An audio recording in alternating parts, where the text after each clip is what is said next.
অনেকদিন পর ব্যাক করলাম একটি লম্বা ছুটির পর। তো সবাই কেমন আছেন? সবার দিনকাল কেমন যাচ্ছে? আজকে একটি ইজি পেইন্টিং করে দেখাবো। এই পেইন্টিংটির মূল আকর্ষণ হলো এর আকাশ। আমি এখানে গাঢ় লাল এবং হালকা গোলাপি শেড ব্যবহার করেছি যাতে সূর্যাস্তর পরে সেই মায়াবী ভাবটি ফুটে ওঠে। আর পাহাড়ের জন্য ব্যবহার করেছি কালো এবং ধূসর রং। আচ্ছা, এমনও কি আকাশ হয়? একদম লাল রক্তিম। বাস্তবে যদি এরকম হয় তাহলে দেখতে কেমন হবে? যখন আমি আঁকছিলাম তখন কল্পনা করছিলাম এরকমই কি আকাশ হয়?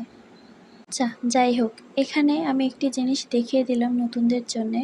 যারা শ্যাডো আঁকতে পারেন না তারা প্রথমে, যেমন আমি এখানে পাহাড় এঁকেছি, পাহাড়ের ছবিটা নিচে সুন্দর করে এঁকে নিয়ে তার উপরে ব্রাশে একটু হালকা পানি দিয়ে একটু মিশিয়ে নিয়েছিলাম। এরপর যেই সাইডে আলো পড়বে সেই পাশে আমি সাদা রঙের একটু করে হালকা করে প্রলেপ দিয়ে দিয়েছিলাম।